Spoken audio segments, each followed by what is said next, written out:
How to add another account in WhatsApp on iPhone. This is a step-by-step guide so you will be able to follow easily.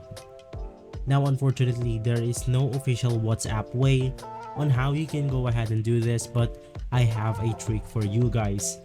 So if you go ahead and open up your WhatsApp account, there is no log out or add a new account button. The trick is to go ahead and navigate through our system settings, and once inside you can just go ahead and scroll down and you want to click on general. Inside general, navigate through iPhone storage, and once inside you can just go ahead and look for WhatsApp.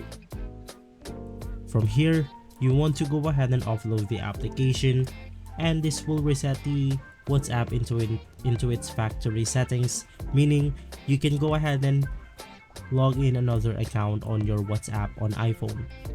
So if this video has been helpful for you, please consider by liking and subscribing. I'll make sure to see you again next time, and as always, thank you.